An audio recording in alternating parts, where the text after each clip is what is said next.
A continuación, damos inicio al segundo bloque del ciclo de charlas por el Día Mundial del Agua, con la exposición Diagnóstico Hidrogeológico del Sistema Kárstico de Alto Mayo, San Martín, que estará a cargo del doctor Fabián Renau, hidrogeólogo franco-peruano, diplomado de un máster en Estudio y Manejo de Recursos Hídricos de la Universidad de Montpellier de Francia.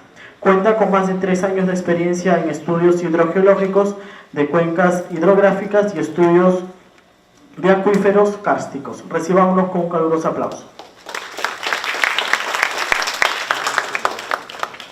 Bien, buenos días con todos. Lo que voy a presentar a continuación, como dijeron, ¿no? es este diagnóstico hidrogeológico del sistema kárstico del Alto Mayo. ¿Cuál fue un poco el contexto de ese estudio, ¿no? En el 2017, el IRD, el Instituto de Investigación para el Desarrollo de Francia, decidió organizar una expedición en ese sector, una expedición pluridisciplinar, ¿no? Se vio que ese sector del Alto Mayo, es como lo llaman, es un hotspot de biodiversidad, ¿no? Acá hay una variedad de insectos, animales, plantas que se encuentra poco en otros sitios, ¿no? A raíz de eso se decidió hacer esa expedición que ha contado con la participación de más o menos unos 50 científicos peruanos, franceses, de Brasil, de México, bueno, de un poco por todos lados, ¿no? Nosotros acá como INGEMET lo que hicimos fue realizar, ¿no? ese primer diagnóstico hidrogeológico de ese macizo kárstico del Alto Mayo. Hay que resaltar que ese macizo kárstico ya está estudiado desde hace varios años, ¿no? Hace como unos 7, 8 años, ¿no? Primero con la tesis de doctorado del doctor James Apaiztegui, que es investigador del IGP. En el 2013 yo realicé mi tesis de maestría en ese sector, y ahora tenemos una colega peruana, Liz Hidalgo, que trabaja con el IRD, que viene haciendo su tesis de doctorado, ¿no? Pero el tema nosotros como INGEMET, también con vista a la realización de estudios futuros en esa zona, era con esa idea, ¿no? de hacer ese primer diagnóstico hidrogeológico, ¿no?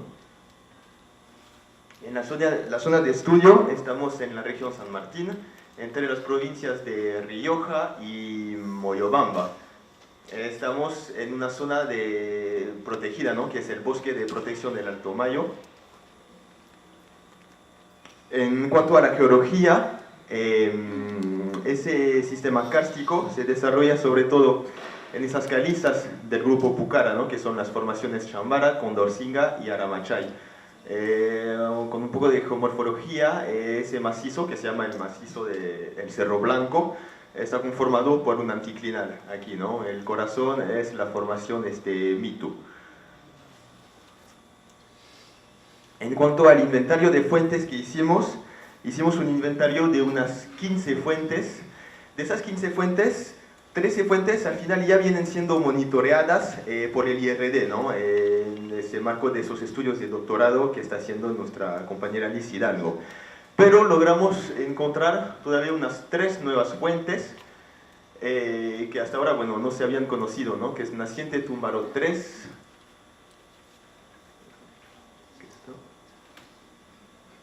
aquí, la Quebrada Túmbaro, aquí, y Surgencia Túmbaro, ¿no? En sí, esas 3 forman como, o sea, son 3 nacientes, ¿no? del mismo río, ¿no? Acá algunas fotos, ¿no? Pues, ¿no? Más en el extremo norte del macizo tenemos el río Aguas Claras. Un poco más abajo está esa naciente Túmbaro 3, que es esa nueva fuente que encontramos. El río Naranjillos, que es un río con buen caudal, lo vamos a ver después. La resurgencia Choyacu, que está utilizada con fines recreativos, ¿no? Acá hay un complejo turístico, balneológico. La naciente del Río Negro, que vamos a ver a continuación, es la resurgencia kárstica más potente de América Latina. Y finalmente el río Tonchima, que es otro río, ¿no? que sale acá del macizo. Y finalmente el río Mayo, que acá sería, digamos, tal vez como el río receptor, ¿no? que recepciona, donde se juntan todos todas esas resurgencias que después forman ríos, todas esas desembocan, ¿no?, hacia el río Mayo, ¿no? Ese sería como el punto final, ¿no? O sea, el que recolecta todas las aguas que provienen de ese sistema kárstico. Bueno, lo que hicimos después de ese inventario en cada fuente fue realizar aforos, ¿no?, para estimar el caudal. Dependiendo del caudal que encontrábamos, de la configuración, teníamos varios métodos para estimar ese caudal, ¿no? Un primer método es el básico, ¿no?, con correntómetro electromagnético, ¿no? Acá, por ejemplo, una foto en el río Naranjillos. Acá todavía nuestros colegas están en una zona donde hay poca agua, ¿no? Creo que más acá al fondo tenían agua hasta el pecho todavía. En el río Aguas Claras, bueno, no se nota mucho, pero acá sí estamos con agua hasta acá, o sea, un poco más ya no entramos. Y eso que acá el río estaba, el nivel estaba bastante bajo, o sea que cuando el nivel ya es más alto, incluso se vuelve imposible ingresar así con ese método, ¿no? Porque creo que puede haber como hasta 2 metros de agua. Entonces, en ese caso, vamos a utilizar otro método, que es el método ADCP, en inglés Acoustic Doppler Current Profiler, que es utiliza, ¿no?, el efecto Doppler para medir el caudal, ¿no? O sea, manda esa onda, ¿no? Y esa onda que rebota después permite medir la velocidad, ¿no? Eso lo hemos utilizado, por ejemplo, en resurgencias en ríos con alto caudal, ¿no? En el río Negro acá y en el río Mayo, ¿no? Y ese método, bueno, el aparato, ¿no?, nos da de frente, nos dibuja de frente ese perfil de velocidad y después haciendo, ¿no?, el cálculo, la integración con el área, ¿no?, del perfil, nos permite calcular de frente el caudal. Lo bueno es que eso nos permite ver ya un poco el perfil de velocidades, ¿no? Ya saber en qué sección, en qué lugar del río tenemos mayor velocidad. Un último método que utilizamos, un método que ya se está desarrollando poco a poco, es el uso de un radar, ¿no? O sea, ese radar solamente nos va a permitir medir la velocidad superficial y después, bueno, con un software, o sea, haciendo algunas correcciones, hay fórmulas, ¿no?, métodos que ya están desarrollados para poder estimar el caudal completo, ¿no? O sea, las velocidades en toda la sección. En esos son los resultados que obtuvimos. En rojo acá están resaltados las fuentes con mayor caudal que hemos encontrado, ¿no? Por ejemplo, esta naciente del río Negro, 19.50 metros cúbicos por segundo, o sea, 19.500 litros por segundo. El río Naranjillos, 10.94 metros cúbicos, y el río Tonchima, 8.08, ¿no? Esos son los más grandes, ¿no?, de mayor caudal. Y el río Mayo, que recepciona, ¿no?, todas esas fuentes, 119 metros cúbicos por segundo.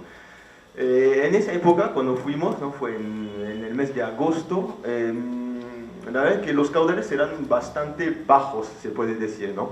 El río Negro, que medimos con 19.50, cuando nuestros colegas del IR a lo largo de los últimos años han logrado aforar hasta caudales de, creo que está entre 30, 38 o 40 metros cúbicos por segundo. Para que se imaginen un poco qué representa, ¿no?, ese caudal, ¿no? A ver, si tomamos un ejemplo para todo lo que es abastecimiento de agua potable. Voy a tomar un ejemplo que es de un acuífero kárstico en Francia, donde yo hice mi maestría. La ciudad se abastece de una fuente kárstica, de una resurgencia, que tiene a lo largo del año un caudal promedio de 3 metros cúbicos por segundo. La captación de agua de esa fuente, o sea, la empresa que realiza la captación viene captando en promedio en todo el año 1.2, 1.3 metros cúbicos por segundo. Con ese poco volumen, digamos, 1.3 metros cúbicos por segundo, logran abastecer a más de 250.000 habitantes. Imagínense entonces lo que se podría hacer incluso con un tercio, ¿no?, por ejemplo, de esos 20 metros cúbicos por segundo, ¿no?, tanto para consumo humano como para riego, ¿no? Después de hacer los aforos, en cada punto también hicimos estudio hidroquímico, ¿no? Con la siguiente metodología, ¿no? O sea, primero la medición de los parámetros físico-químicos, con ayuda de equipos multiparámetros, ¿no? Medimos temperatura, pH, conductividad eléctrica del agua y otros parámetros. Y en un segundo tiempo se realiza un muestreo químico para análisis de aniones, cationes, metales disueltos, isótopos. Aquí están los resultados para los parámetros físico-químicos. Podemos ver, bueno, que las aguas, la temperatura es bastante caliente, ¿no? Pero eso es más debido a la zona donde estamos, ¿no? Estamos en la zona del Alto Mayo, zona de selva, la temperatura ambiente está en promedio entre 20 y 30 grados, ¿no? Hace bastante calor, ¿no? Entonces, eso se refleja también en la temperatura del agua, ¿no? Por ejemplo, acá, ¿no? 20 grados, 22 grados.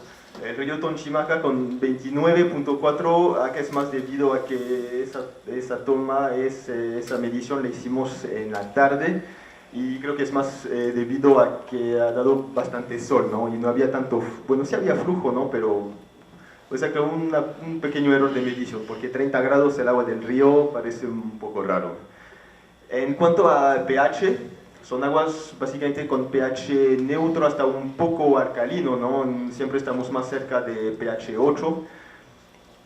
La conductividad eléctrica es bastante baja, yo diría, ¿no? Porque en acuíferos así de ese tipo kárstico, siempre se suele tener mayor conductividad, ¿no? Hasta de 400, 500, hasta 600, ¿no? En ese caso es un poco más baja, ¿no? Lo que podría indicar, o lo que indica en todo caso, que son aguas que fluyen bastante rápidamente, ¿no?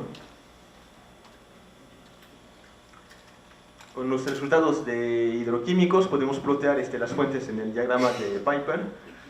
Tal como lo vemos, todas las fuentes tienen un facies tipo bicarbonatadas cálcicas. Típicamente eso nos indica que esas fuentes adquirieron esa composición por su contacto con las calizas, ¿no? Típico de acuíferos kársticos, son rocas calizas, las aguas transitan por esas rocas, y en su mayoría, en el 95% de los casos, van a adquirir ese facies de tipo bicarbonatadas cálcicas.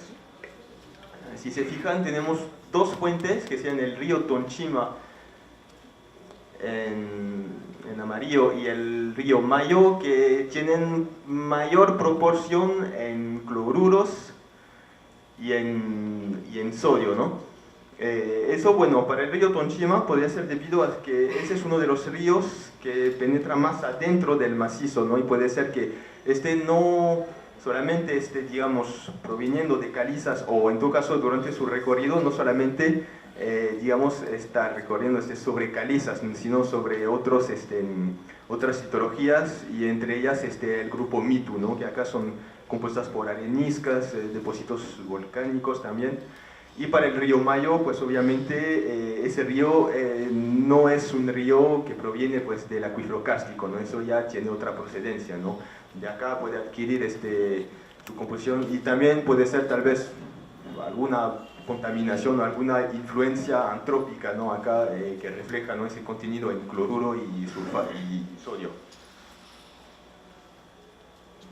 Si consideramos esas aguas para el uso, para el consumo humano, en el diagrama de Scholler, lo que vemos primero es que todas las fuentes tienen concentraciones en elementos, en aniones, cationes mayoritarios muy bajas, ¿no? Estamos entre menos de 0.01 miliequivalente por litro hasta máximo, lo que tenemos es unos 2-3 miliequivalente por litro, ¿no? Esas concentraciones son muy por debajo de los límites que fija la Organización Mundial de la Salud para consumo humano, ¿no? En sí, son aguas, o sea, hace que esas aguas son muy buenas para el consumo humano. Ojo, siempre tomando en cuenta que acá no vemos el tema de bacteriología, ¿no? Por temas de análisis, porque análisis para bacteriología se tiene que realizar lo más rápido posible, ¿no? Entre 2 a máximo 24 horas después de la toma de muestra.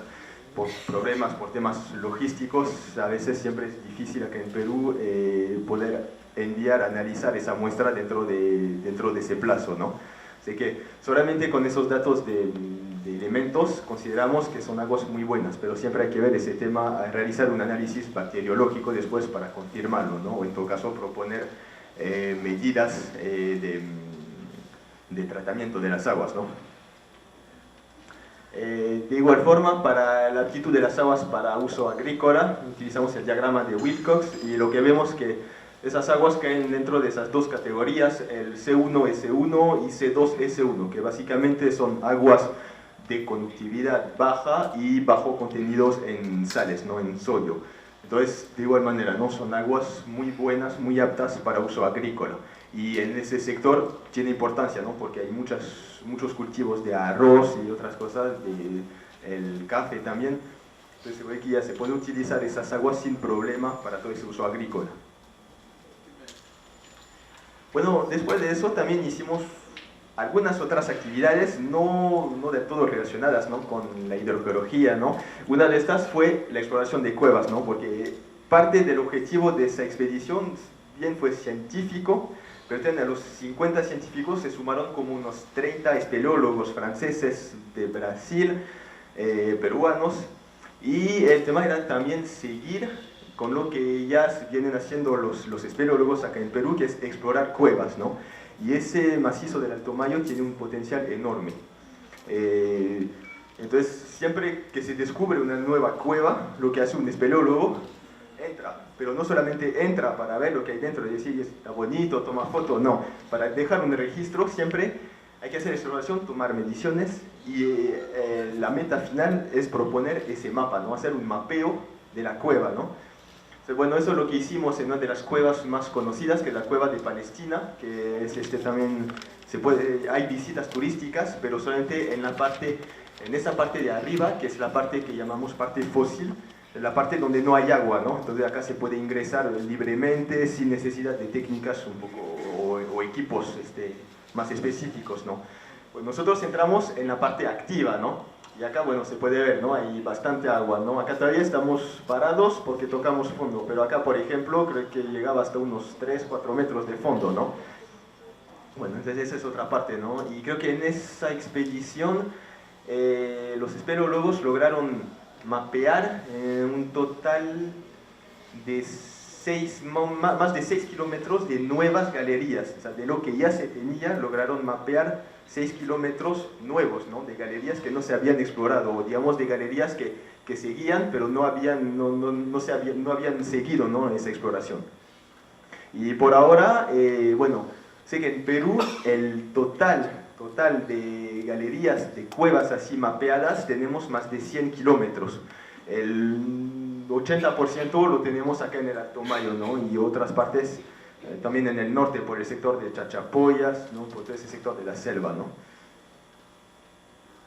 Y último, al fin de esa expedición, los integrantes, bueno, de INGEMET participamos en un curso de capacitación en técnicas básicas de rescate en cuevas, ¿no? Porque hay que saber que no cualquiera puede decir, ya en una cueva yo entro. Bueno, sí, si la cueva es fácil, ¿por qué no? Solamente tal vez con tu casco, con tu linterna entras, pero siempre está la pregunta, ¿y si me pasa algo? ¿Qué hago? Y acá, porque siempre los espeleólogos tenemos que formarnos, capacitarnos en esas técnicas básicas de rescate, ¿no? No sé si escucharon hablar de ese accidente que ocurrió en la cueva de ese español, que quedó atrapado en una cueva en el 2014, Cecilio López. Él quedó atrapado durante 2 semanas en la cueva, era tipo tragadero vertical, estaba a 400 metros de profundidad. Para sacarlo de acá se necesitaron más o menos más de 100 personas, una logística enorme para poder sacarlo. 100 personas, 2 semanas de trabajo para que pueda salir, ¿no? Entonces acá tienen la importancia de entrar preparados en una cueva, ¿no? Y no entrar así fácilmente, ¿no? Entonces, como conclusiones, con ese primer diagnóstico preliminar, lo que hemos visto es que el sistema kárstico del Alto Mayo se desarrolla en las calizas del grupo Pucara. Tenemos por ahora un total de 15 fuentes de aguas, 15 resurgencias, agua de ríos inventariados, con caudales muy altos, de hasta 19, por esa campaña hasta 19.5 metros cúbicos por segundo. Las aguas son de tipo bicarbonatadas cársticas, lo que es típico en ese tipo de acuífero. Son aguas con concentraciones muy bajas en aniones mayoritarios, baja mineralización, lo que evidencia una circulación muy rápida de esas aguas, Y entonces quien dice también circulación muy rápida, como lo mencionó el ingeniero Fluker, ¿no? En cuanto a vulnerabilidad, quiere decir que esas aguas también son muy propensas, ¿no? A sufrir y a ser vulnerables a cualquier tipo de contaminación, ¿no? Entonces eso también puede ser otro tipo después de estudios, ver, ¿no? Ese tema de vulnerabilidad de sistemas cársticos, ¿no? Y eso es algo un poco diferente porque no se utiliza el mismo método en ese tipo de acuífero, ¿no? O sea, otro tipo de estudios. Y finalmente hemos visto, ¿no? Que esas aguas, bueno, con los primeros análisis que tenemos, son muy buenas para consumo humano y para uso agrícola, siempre añadiendo ese análisis de bacteriología, ¿no? Para definir de manera completa su aptitud, ¿no? Para consumo y para uso agrícola. Gracias.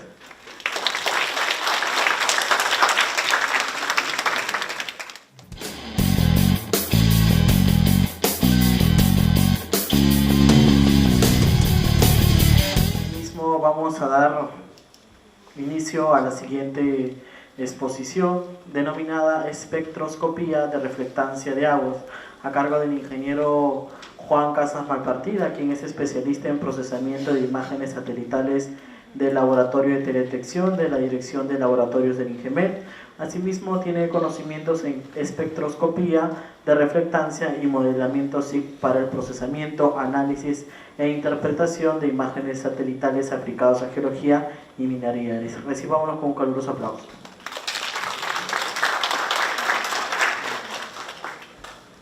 Buenas tardes. En este caso me toca presentarles el tema que se llama espectroscopía de la reflectancia aplicado a aguas, que se basa, bueno, vamos a ver previamente el contenido que vamos a ver en esta disertación, que es principios de la teledetección y espectroscopía de reflectancia, rasgos de absorción característicos del agua, tecnologías disponibles para poder identificar estos rasgos característicos, algunas aplicaciones que se pueden realizar con estas tecnologías y finalmente unas consideraciones finales con respecto a todo lo mencionado a lo largo de la presentación. Esta gráfica ya lo vieron con mi compañero Hugo, que es el principio de la teledetección, en el cual, bueno, el sol es la fuente de energía y lo que capta la información es un sensor que está a bordo de un satélite y lo que se obtiene es una imagen satelital. Pero ¿qué sucede si hacemos este cambio? Tenemos el sol, pero en vez del satélite tenemos equipos que nos permiten captar la información de la radiación electromagnética para no formar imágenes satelitales o imágenes de sensores transportados en esta ocasión, sino tomar perfiles que se llaman firmas espectrales, que son características únicas para cada cobertura. Quiere decir que cada curva o cada firma de cada cobertura o cada superficie va a ser única e identificable para cada una de las coberturas. Si bien es cierto, esta tecnología de la espectroscopía de reflectancia, que es el análisis de estas firmas, identificar estas características para poder discriminar o identificar las coberturas que están presentes, está ampliamente desarrollada e investigada en el campo de los recursos minerales. También es útil porque se aplica a todos los campos transversales que sean aplicados a las geociencias, entre ellas lo que son las aguas. En este caso vemos, bueno, algunos deben conocer aquí, el equipo es el TerraSpec, que es un equipo de contacto que se toma un perfil de una zona puntual. Y en la parte superior vemos otro equipo que es semejante, que se llama FieldSpec, que está más orientado este equipo a toma de firmas espectrales in situ, que son, no tomamos una parte puntual, sino tomamos de un área específica más grande, que es más comparable con, en este caso, con las imágenes satelitales. En los dos casos obtenemos perfiles o firmas que vamos a analizar para realizar interpretaciones. Pero ¿qué sucede en el caso? ¿Qué sucede o qué es lo que lee o qué es lo que capta estos equipos? Cuando el sol emite la energía electromagnética o luz, una parte de esta energía es absorbida por el cuerpo, que se calienta, digámoslo así, y una parte es reflejada. Esta parte reflejada es captada tanto por los sensores o por los equipos de espectroscopía. ¿En qué se basa? Se basa en los modos vibracionales que tienen las moléculas o la estructura cristalina superior del material. Por ejemplo, aquí tenemos un caso básico que es una molécula de agua. Dependiendo de la longitud de onda en la cual interactúa esta molécula, reacciona o responde de maneras peculiares. En este caso, en ciertas longitudes de onda, tiene un estiramiento asimétrico, simétrico o una curva simétrico. ¿Qué sucede? En cada uno de estos casos forma un rasgo especial o característico. Entonces, si vemos por una molécula de agua forma esta curva, imagínense un mineral que tiene una estructura cristalina compleja. El agua también tiene una formación que es esta, más puede ser sedimentos, en el caso de bofedales puede ser vegetación, etcétera, etcétera. Entonces, es una mixtura. Entonces, esto es el principio básico de la espectroscopía de radiofrecuencia, que es analizar, conocer e identificar los rasgos en las curvas para tomar o hacer interpretaciones. En este caso vemos firmas de diferentes, en este caso nieve o agua en diferentes estados, nieve granular, nieve fina, el frost y la nieve media granular. Se dan cuenta que cada uno de las diferentes, todos son nieve, pero debido a la granulometría, debido a la forma en la que está presente en la naturaleza, lo identifica o lo define por diferentes rasgos. Entonces, si vemos todos los rasgos, el rasgo principal está aquí, ¿no? Vemos rasgos recurrentes en todas las firmas. Se diferencian una de otra, pero los principales rasgos característicos del agua ya están presentes en el suelo, en la vegetación, en los cuerpos de agua. Generalmente absorben radiación en las longitudes de onda de infrarrojas cercanas, aproximadamente en 1.4 que vemos aquí, en 1.9 y bueno, en 2.7 que está más helado. Entonces la reflectancia de los cuerpos de agua o de las aguas pueden deberse a una interacción, 1, con la superficie del agua, 2, con el material suspendido que estén presentes en el agua o con la parte inferior del cuerpo de agua. ¿Qué quiere decir? Que cuando un cuerpo de agua es más profundo o más somero, entonces también va a haber una variación en la firma espectral. Entonces podemos hacer un análisis de un cuerpo de agua bajo estos 3 criterios. Bueno, el agua cristalina, el agua clara, generalmente absorbe relativamente poca energía en la longitud de onda. Entonces podríamos decir que un agua cristalina limpia, casi pura, tendría esta firma espectral. Esta es una firma espectral que se ha tomado de la librería espectral del Servicio Geológico de Estados Unidos, en el cual es una firma de océano, de océano abierto, y bueno, se tiene una curva característica de un agua cristalina. Podríamos decirlo que esto sería el background o la base, ¿no? Que esto es un agua pura, agua, solo agua. ¿Qué sucede? A medida que va cambiando la turbidez del agua, puede ser por sedimentos, por concentraciones de clorofila, entonces ya comienzan a existir variaciones dentro de estas firmas espectrales. Como vemos, esto es agua pura y vemos que ya hay contenido de turbidez, en este caso debido a contenido de clorofila. Entonces ya pues, si restamos, digamos, podríamos decir, si restamos esto menos esto, podríamos identificar los rasgos característicos de la clorofila indirectamente. ¿Qué sucede? En este caso, que también es ampliamente conocido, en el caso del petróleo.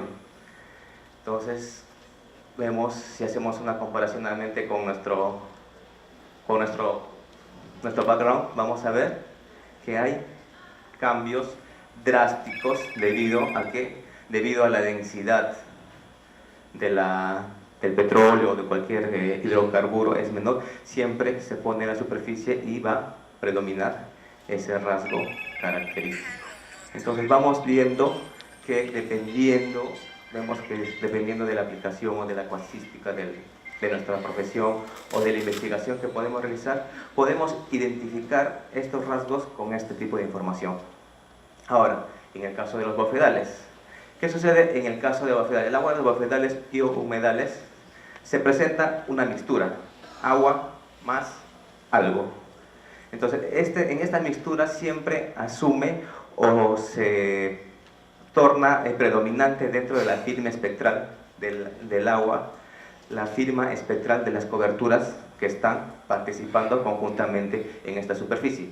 Vemos en esta parte superior, vemos como un pantano donde hay bastante predominación de vegetación. Entonces, la firma del agua que está presente aquí se ve bastante interferida o predominada por la firma de una vegetación. Entonces ya nosotros podemos identificar que aquí hay más contenido de vegetación y bueno, también haciendo un poco un análisis más profundo podríamos identificar qué tipos de vegetaciones están presentes en esa agua.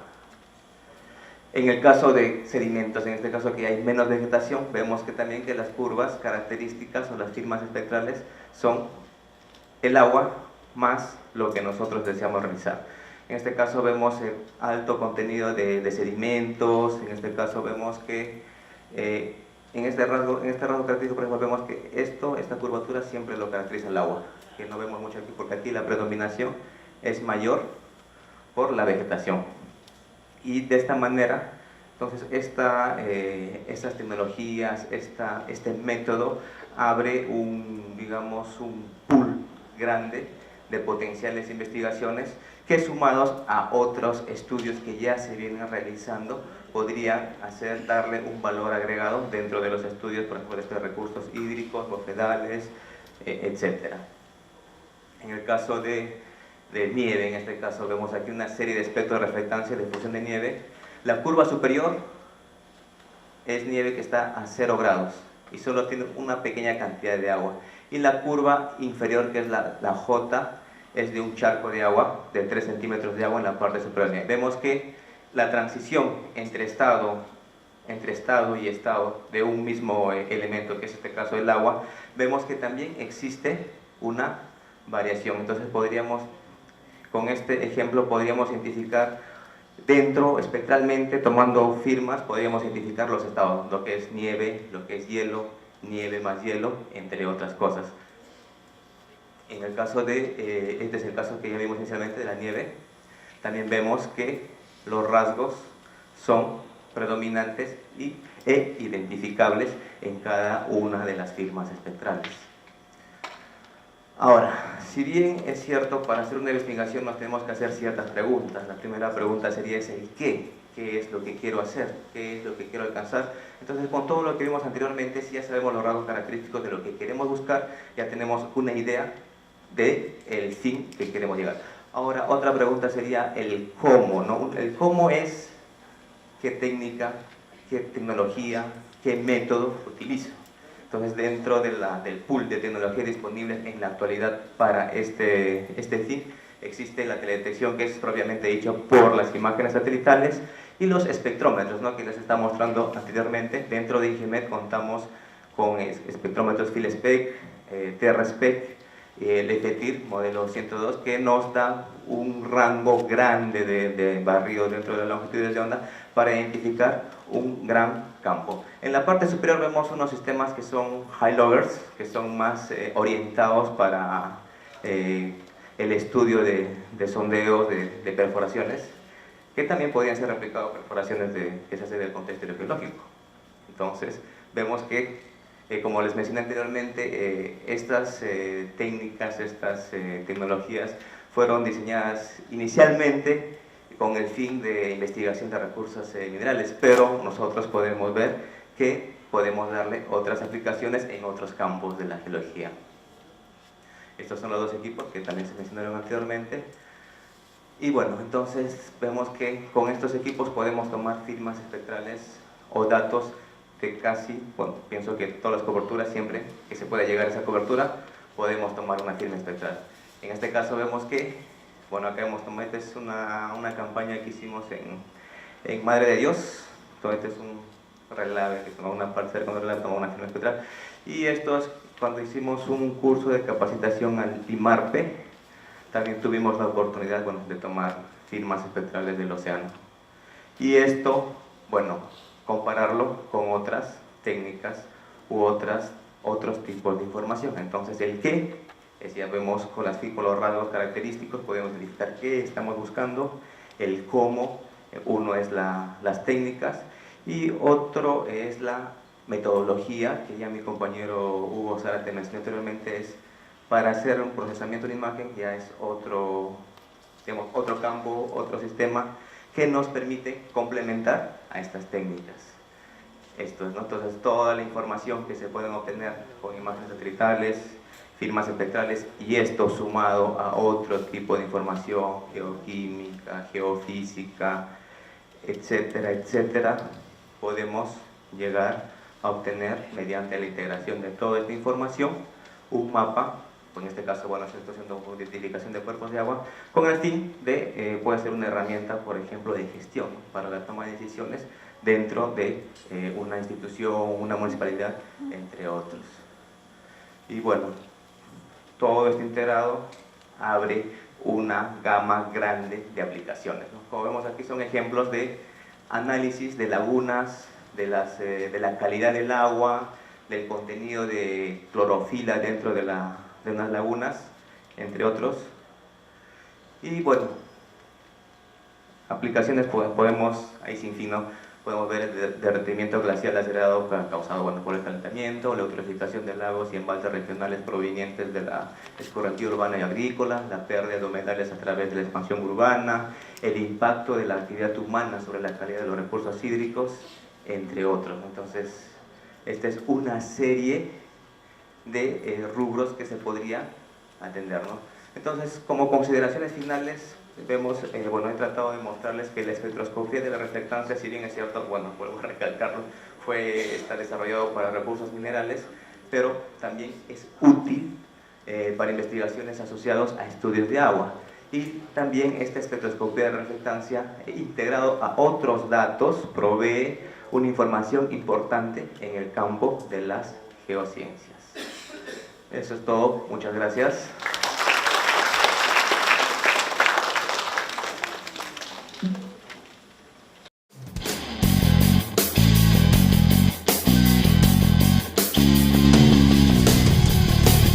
Continuamos con la exposición Investigaciones sobre criosfera y cambio climático en los Andes peruanos, el proyecto Crio Perú, que estará a cargo del ingeniero Steven Vázquez Choque, geólogo egresado de la Universidad Nacional del Altiplano de Puno. Cuenta con experiencia en trabajos de geomorfología y cambio climático en ambientes glaciares y periglaciares, con una pasantía en el laboratorio Serge de Francia, en preparación física y química de muestras de roca para análisis por dataciones cosmogénicos. Recibámoslos con un caluroso aplauso.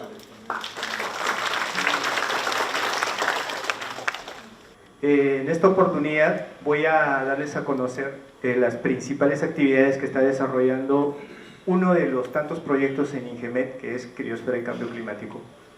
En la primera foto, como ustedes pueden apreciar, he intentado resaltar varios aspectos. Primero, el de los glaciares, que podemos verlo en la parte de arriba. El agua, que es una laguna producto de la deglaciación. La población, que está asentada al costado de la laguna. Y por supuesto, los animales, que es la actividad principal y primordial para todos estos hombres que viven sobre los 5.000 metros o 4.500 metros sobre el nivel del mar, que este es su único sustento, y puesto que si se acaba el agua o si se acaban los glaciares, quedaría este valle totalmente abandonado, ¿no? Y por supuesto los investigadores en sus carpitas ahí haciendo el trabajo. Este trabajo está siendo desarrollado por varios compañeros, mi persona, Ronald Concha, el doctor José Úbeda, Pablo Macías, y nuevos integrantes como Igor Astete, Gonzalo y los que vengan. Contenido. Tengo muy poco tiempo para dar a conocer todo lo que venimos haciendo hasta ahora, pero lo más primordial lo he dividido en 4 puntos, ¿no? Bueno, en 2 principales, que es algo más, una presentación rápida, un preámbulo, y la parte principal, que sería la cartografía, el cálculo de las altitudes de línea de equilibrio, la cronología y los estudios de permafrost, que ya lo está haciendo Waylo, pero en la Antártida, en este caso es aquí en los Andes centrales. Bien, como antecedentes, este trabajo lo venimos realizando INGEMET, pero asociado con varias instituciones, como ustedes pueden ver, la Autoridad Nacional del Agua, el CENAMI, el CERNAP, porque es la única manera de poder llevar a cabo un buen trabajo multidisciplinario, porque nosotros no somos especialistas en todo lo que puede haber en un ambiente glaciar. Está CENAMI, que nos puede proveer de datos meteorológicos que necesitamos para hacer algunos cálculos, está el ANA, que nos puede dar datos de monitoreo de glaciares, que no los damos nosotros, y el CERNAP, que nos da el permiso para entrar a las áreas de reserva, y otras universidades del exterior del país que también colaboran con nosotros, ¿no? Este mapa muestra las áreas de estudio de donde estamos haciendo los trabajos. Uno de los principales es la Cordillera Blanca, la Cordillera Pariacacá, la Cordillera Huaytapallana, también estamos en la Cordillera Vilcabamba y por supuesto el Nevado Coropuna. Primero, uno de los puntos más importantes que nosotros venimos trabajando desde hace tiempo es la cartografía de los glaciares, o de la geomorfología glaciar, ¿no? Para ello, es lo más primordial, es la base que nosotros tenemos para hacer cualquier otro tipo o cualquier otro trabajo después del cartografiado. Hace un momento Juan y Hugo han estado hablando acerca de las imágenes satelitales, las firmas espectrales, que se puede hacer identificación con imágenes satelitales de los bofedales, del agua, y eso está muy bien. Para nosotros es una super herramienta eso para poder trabajar en una imagen satelital como la que tenemos aquí. ¿Por qué? Porque podemos identificar todos los procesos que están presentes aquí. Por ejemplo, en color naranja he resaltado los glaciares actuales, los glaciares que están ahora en el campo. Los de color celeste vendrían a ser las lagunas producto de la deglaciación. Cada año que voy haciendo un nuevo cartografiado, voy descubriendo una nueva pequeña lagunita en las partes altas, porque cada vez que se retira uno de estos glaciaritos, empieza a dejar una nueva lagunita. Entonces, siguiendo, las líneas moradas vendrían a ser las morrenas. ¿Y qué son las morrenas? Las morrenas son los vestigios de avances de los glaciares en el pasado. En el pasado, más o menos, según últimas dataciones, hace 90.000 años, estos glaciares que están aquí avanzaban por todo este valle hasta la parte, bueno, que ya no se nota. Igualmente, estos glaciares llegaban hasta aquí, toda esta masa glaciar se desplazaba hasta el límite de las líneas moradas. Entonces, ¿en cuánto tiempo es que se ha perdido tanta masa glaciar? En casi 100.000 años puede ser. Es una aproximación que tenemos. Pero bueno, la idea es el cartografiado. Ya está el cartografiado, está muy bien.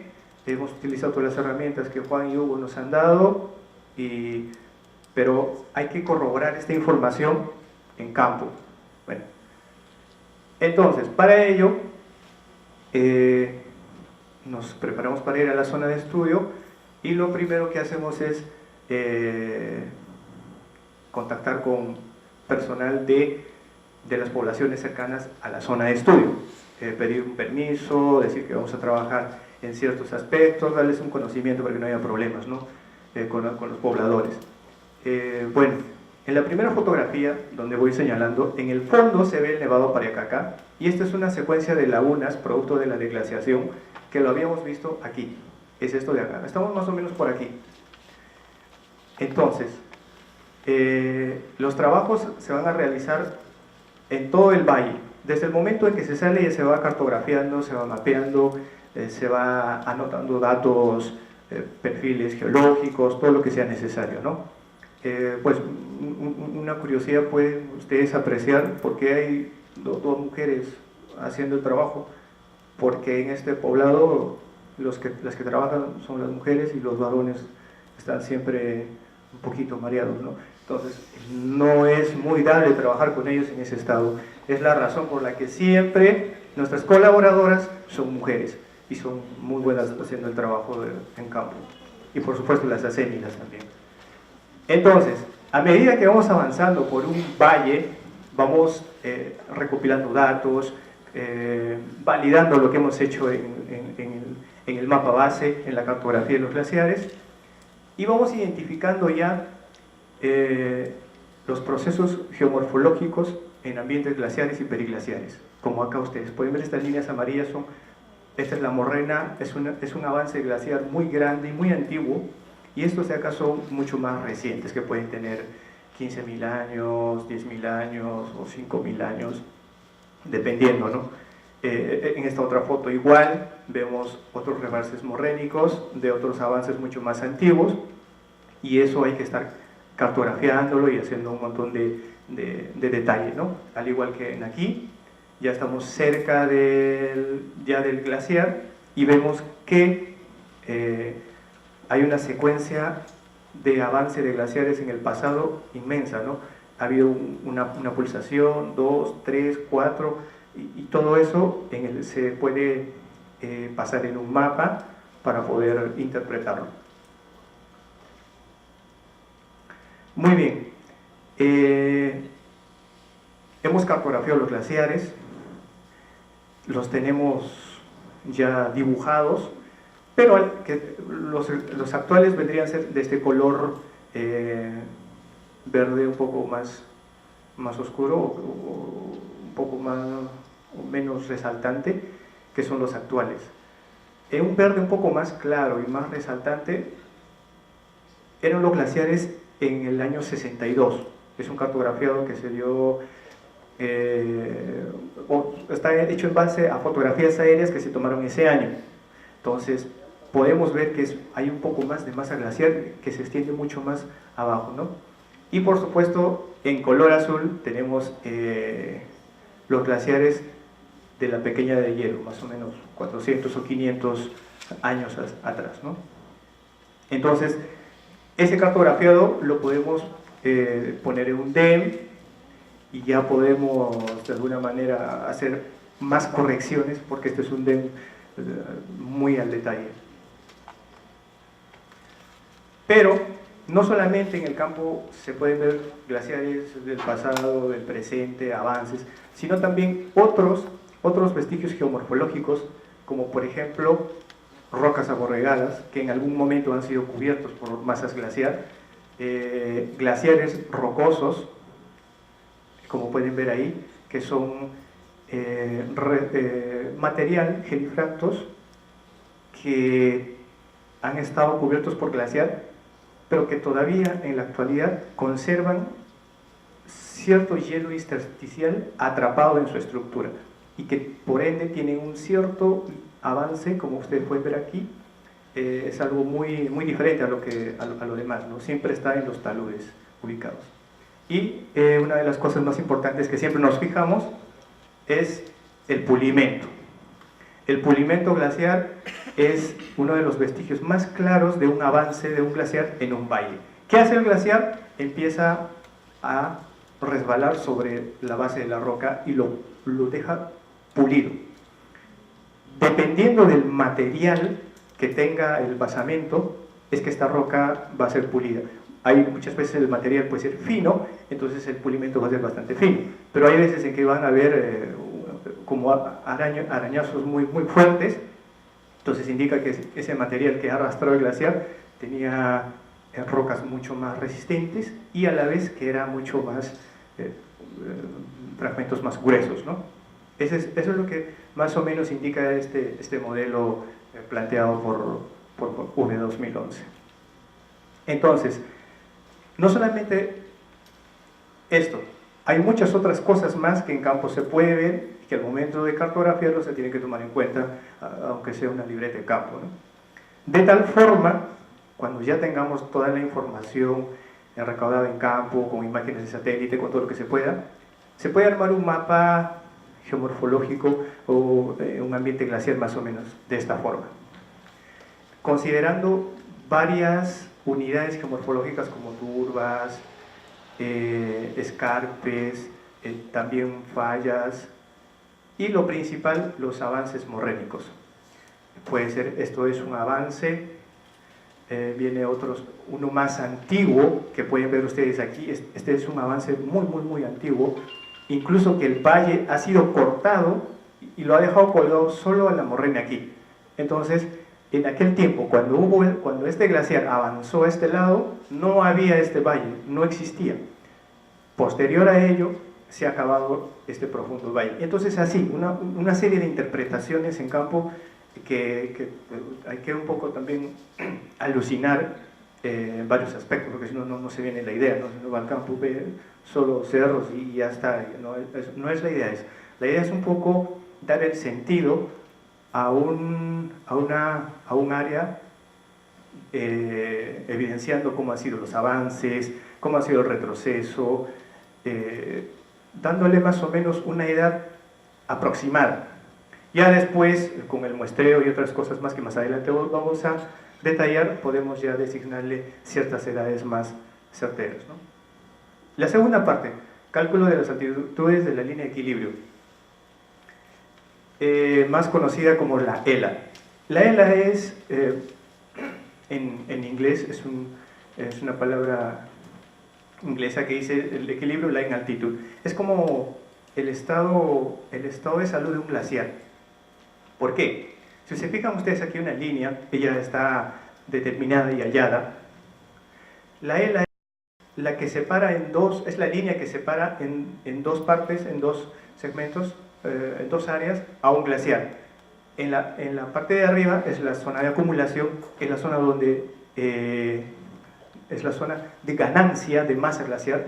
Ahí actúa la precipitación, sobre todo, que generalmente tiene que ser nieve, porque si no es en nieve no sirve de mucho para que haya acumulación.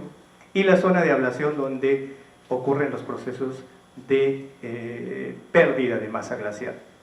Entonces, esa ELA, esa altitud de línea de equilibrio, está totalmente relacionada con la precipitación y la temperatura, porque un glaciar depende de la precipitación y de la temperatura. Por ejemplo, en la actualidad, los glaciares no están en equilibrio. ¿Por qué?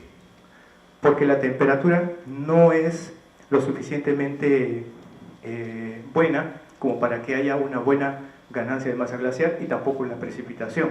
Por ende, empiezan los glaciares a subir o a retroceder, y la altitud de la línea de equilibrio también empieza a subir. Tal es el momento en que esta línea puede encontrarse encima de un glaciar. Entonces, ese es el momento en que el glaciar está ya sentenciado a desaparecer, ¿no? Eso es lo que significa esa altitud de la línea de equilibrio, que es una línea bastante importante y que puede ser determinado por varios métodos. El que nosotros utilizamos es el área por altitud balance ratio, planteado por Osmaston y Fubri. Explicar este método es un poco más tedioso, ¿no? Que lo podríamos hacer en otra oportunidad. También, con los glaciares bien cartografiados, bien determinados, se puede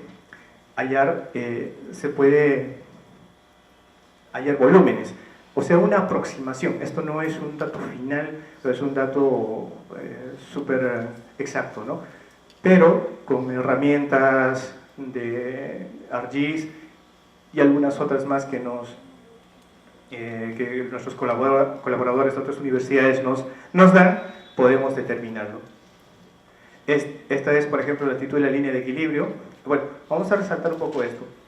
Por ejemplo, en el glaciar Artesonrajo, que queda en la Cordillera Blanca, podemos ver que tiene más o menos 801 millones de metros cúbicos en la pequeña edad de hielo, o sea, hace 400 o 500 años. En el 62, su masa bajó a 489 millones de metros cúbicos. Esos son unos datos más o menos próximos, ¿no? Ahora, en el 2014, o para los glaciares actuales, no se puede determinar el volumen, porque ese área todavía está cubierto por glaciares. Necesitamos que ese área esté descubierto, necesitamos el lecho rocoso para hallar la profundidad y el volumen, ¿no? Para los demás años sí se puede, porque ya no hay glaciar, entonces es mucho más fácil hacer el cálculo. Esta es la altitud de la línea de equilibrio. para el mismo glaciar, en la Pequeña del Hielo más o menos estaba 5058, los glaciares han ido retrocediendo, se han ido desapareciendo, y para el año 62 ha quedado, la ELA ha subido a 5114, y en la actualidad está más o menos por los 5164, y así va a ir subiendo hasta que esa línea se encuentre por encima de la masa glaciar, ¿no? Esto es en área. En la Pequeña de Hielo hace 400 o 500 años, 30 kilómetros cuadrados más o menos de glaciar. En el año 60, 22.23, y en la actualidad llega a los 17.66, más o menos el 42.8% de reducción desde la Pequeña del Hielo y un 21% desde el año 62, o sea que ha ido un declive total en los glaciares. Cronología. Estamos también desarrollando trabajos de cronología glacial. Esto lo han ido desarrollando ya muchas universidades, investigadores del extranjero. Aquí en el Perú todavía no se había hecho este tipo de trabajos, entonces INGEMEL empezó a tomar la iniciativa para hacer este tipo de investigaciones. ¿Pero de qué trata la cronología glacial, el muestreo y las dataciones? En la mañana decía Hugo que el Sol era quien nos daba los rayos, o emitía los rayos solares. Pero no solamente están los rayos del Sol, están también los rayos cósmicos que son producto de explosiones de supernovas en la galaxia, en sitios muy lejanos, ¿no? Que a través de miles de años esos mismos rayos llegan a la superficie de la Tierra, se descomponen en la atmósfera y empiezan a regar o empiezan a penetrar en toda la superficie de la Tierra. Entonces, nosotros, para determinar cuándo este glaciar ha avanzado, necesitamos coger una muestra de una de esas rocas que ha recibido estos rayos y datar su edad. Para eso, agarramos una muestra de roca de una morrena, la muestreamos, tomamos los datos y marcamos los puntos de muestreo con la idea de poder reconstruir un avance de un glaciar en el pasado. Es la única forma, quizá, de poder determinar cuándo es que un glaciar ha retrocedido o cuándo ha terminado de avanzar o hasta dónde ha avanzado. Entonces, para ello, esas muestras de roca, lo que se hace es un análisis físico y un análisis químico. Esto es un extracto nada más de todo el procedimiento que se tiene que seguir para poder hacer este tipo de análisis. Esto es, por ejemplo, una columna de cationes y aniones en donde las muestras pasan por diversos procesos hasta obtener un isótopo que es el berilio 10. Ese es el elemento que se va a analizar para determinar la edad de esa roca y por ende determinar cuándo han sido los avances de estos glaciares en el pasado. Muy bien, todo el proceso químico lo tenemos resumido aquí. Las muestras van en diversos procesos, controles de calidad, hasta llegar a un acelerador de partículas, que es una maquinita más o menos de, no muy grande, 40 metros o 50 más o menos de largo. Es un equipo, no sé cuántos países lo tendrá, debe ser como 6 o 7. El equipo lo que hace es hacer una lectura de esa roca que nosotros recogemos en campo para determinar el avance y retroceso de los glaciares. Lo que hace es recontar los isótopos y hacer hace cuántos años recibió el primer rayito cósmico después de que el glaciar lo dejó ahí. Entonces, hasta ese momento, el equipo cuenta la edad, la cronología de esa muestra. De tal forma, nosotros podemos saber cuándo han avanzado estos glaciares, ¿no? Es bien complicado explicar todo el procedimiento. Aquí lo tenemos en un diagrama, más o menos para hacerlo rápido. La muestra ingresa por aquí esta es la zona de energía muy baja. Esta es la cámara de gas, que es esta de aquí. Aquí en esta parte este es un analizador, y este es un analizador magnético. A partir de aquí la muestra empieza a ser atacada por rayos gamma, y empieza a absorber, ¿cómo se puede decir?, a matar a todos los elementos que no sean berilio 10, que es el único que nos sirve para hacer un análisis de cronología.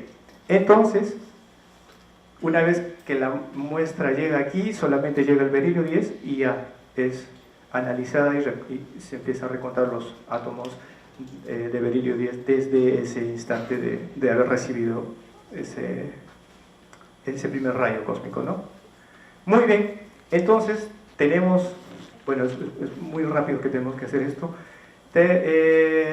Tengo ya agrupadas todas las edades.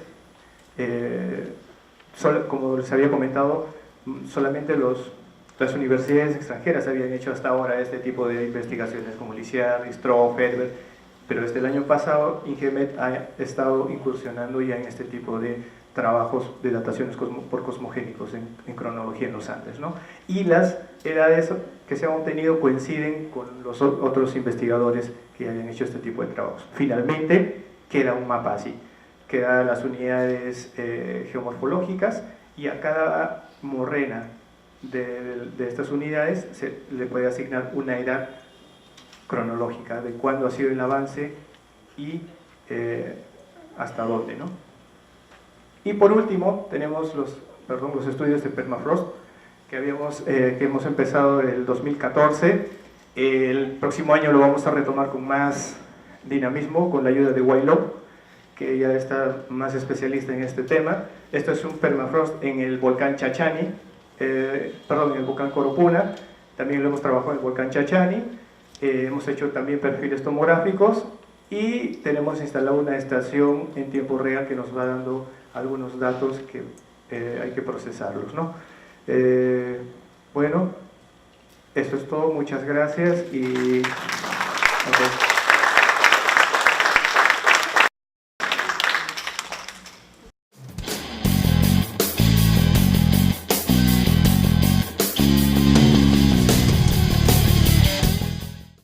Bien, agradecemos la participación del ingeniero Steven Vázquez Choque.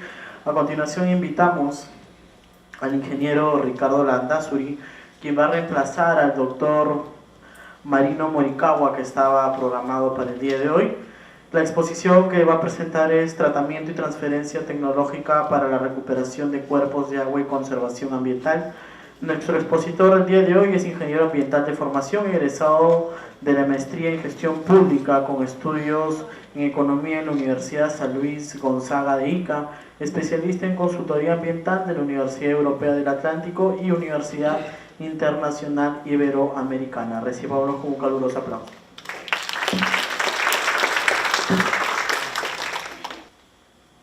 Ok, vamos a iniciar. ¿Qué hacemos? ¿Cómo actuamos nosotros? Básicamente nosotros, ya muchos conocen la historia del doctor Marino Morikawa.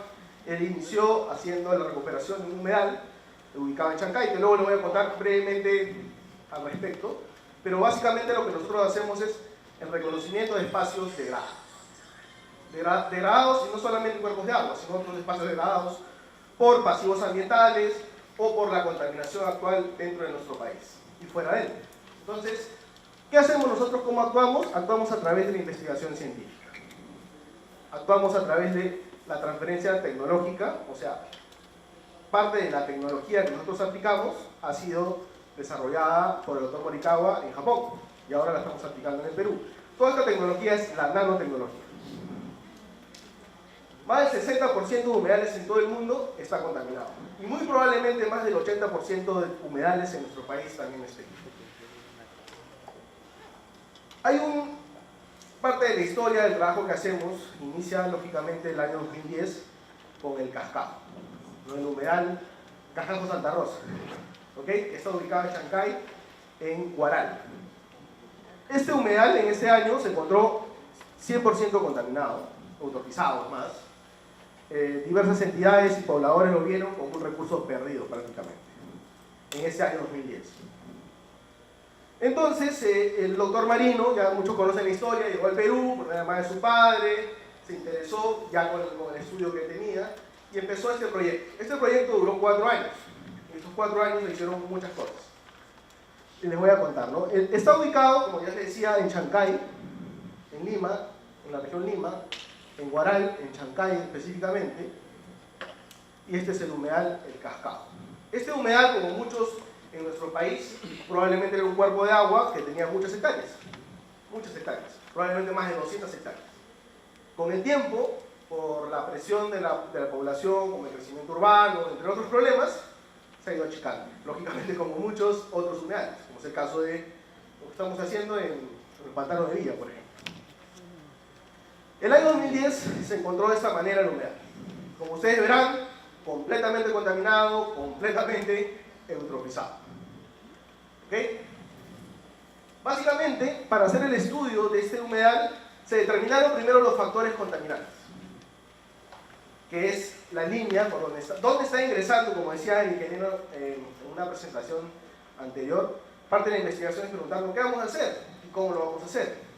Entonces aquí es, oye, pero ¿qué está entrando? ¿Cómo está sucediendo que los contaminantes ingresen al cuerpo de agua? Entonces en ese transcurso se encontró un botadero de basura muy cerca al humedal, granjas porcinas, ¿ok? Contaminación por un desagüe, porque cerca al humedal, si no me equivoco, por esta línea, más o menos, pasaba un desagüe de agua residual, o sea, una línea de conducción, ¿no? Y, lógicamente, esto con el tiempo dio un problema de eutrofización. Eso hizo que haya una proliferación de una especie invasora, que es la conocida lechuga de agua, y, lógicamente, también se encontraron tierras contaminadas por los residuos sólidos, por el agua residual, etcétera, etcétera. Entonces encontramos un problema, que es que el agua estaba contaminada. Como muchos de ustedes, dentro de sus estudios probablemente podrán encontrar los motivos y las causas por las cuales se contamina el agua. Pero nosotros hemos tratado de ir más allá y hemos llegado a poder descontaminar esta agua. Entonces, como ven en la imagen, también se encontraron algunas especies, probablemente en muchos casos, muchas especies también ya no estaban en la zona debido a este gran problema de contaminación. Ahí lo ven, las granjas, por ejemplo, eso se encontró, ¿no? Bolsas con cerdos muertos, porque les contaba que ahí cerca había granjas porcinas. Y eso estaba dentro del agua, ¿no? Y una serie de problemas. Esta es la especie invasora. Y esta es la calidad del agua que se encontró en ese entonces. ¿Ok? Muy bien. Entonces, este año 2010, nuevamente repito, se encontró de esta manera. Y la idea de poder empezar a hacer un tratamiento de este humedal es que nosotros lo vemos como una unidad, ¿cierto? Vemos todo un espejo de agua, todo un cuerpo de agua. El problema era, oye, pero ¿cómo hacemos para retirar toda esa lechuga que está aquí? Entonces, lo que en ese entonces el doctor dispuso era, ya, hagamos una cosa, vamos a seccionar todo. Y trabajamos por secciones. Y eso fue lo que se hizo. Se empezó a seccionar cada parte del humedal para hacer el retiro de una manera mecánica, ¿ok? Básicamente era, más adelante como van a ver, de manera física se retiraba, de manera manual se retiraba la lechuga y con la acción del viento, como estaba sectorizado, como lo voy a contar poco, el viento nos ayudaba un poco a que vaya yendo hacia otro estado. Y eso nos ayudó bastante. Y así se fue retirando. Para eso hicimos una serie de campañas donde mucha gente normalmente asistió, otra gente probablemente, como la gran mayoría de peruanos, no les interesa realmente lo que sucede con la naturaleza. Entonces, empezamos a hacer la limpieza del humedal por cada sector. Y así, varias jornadas de trabajo, se sumó también la Municipalidad Distrital de Chancay, que también nos ayudó con el personal, y así se fue limpiando poco a poco. Tenemos algunas de las campañas, y poco a poco se fue haciendo primero la limpieza, en este caso de la especie invasora. ¿Ok? Y aproximadamente se sacó unas 70 toneladas de esta especie invasora. ¿No? De esta especie hay la probabilidad de poder hacer compost, por supuesto. Recuerden que esta es una especie que tiene alta carga de nitrógeno. Pero no se podría usar como un compost normal, por ejemplo. No podría ir a aplicar un jardín o una planta directamente porque es muy fuerte. Pero sí podría, por ejemplo, aplicarse para recuperar un desierto o cosas así. ¿Okay? Y este es un análisis del agua que se hizo en el año 2011. Y veamos, disculpen, veamos algunos de los datos, ¿no? Para julio del 2011 teníamos algunos datos. En este caso, la demanda química de oxígeno en 1380 miligramos por litro y la demanda bioquímica de oxígeno en 550. Para aquellos que conocen un poco sobre las aguas residuales o la calidad del agua, sabemos que un agua residual en promedio tiene entre 300 a 400 partes por millón o miligramos por litro de DBO en este caso, el DBO. O sea, estamos por encima de un agua residual. Luego de la aplicación de... y esta es una comparación con la normativa ambiental de Japón. No estamos usando la normativa peruana, que lógicamente es mucho más estricta que la de nosotros, ¿no? Y mucho más con los cambios recientes que ha habido en la normatividad. Entonces, encontramos este problema. Básicamente, luego de encontrar este problema y cuantificarlo, se decidió en qué tecnología era la más apropiada para utilizarse. Dentro de nosotros, Morikawa Group, tenemos más de 20 sistemas y estamos en desarrollo de otros más para la recuperación de hábitats naturales. El que muchos de ustedes han visto son probablemente 1, 2 o 3, que van a ver ahora, pero tenemos muchos más. Entonces, en el caso del humedal de cascajo, lo que se optó es por la tecnología de micro-nano burbujas, ¿okay? Que es parte de la nanotecnología. Y por otra parte, biofiltros. Se desarrollaron, el doctor en este caso, yo me sumé un poquito después de eso, biofiltros de arcilla, que tienen la capacidad de absorber algunos contaminantes. ¿Ok? Entonces, aquí vemos, por ejemplo, una relación de todas las mediciones que se hizo durante varios meses y cómo los valores, tras la aplicación de la tecnología, fueron disminuyendo.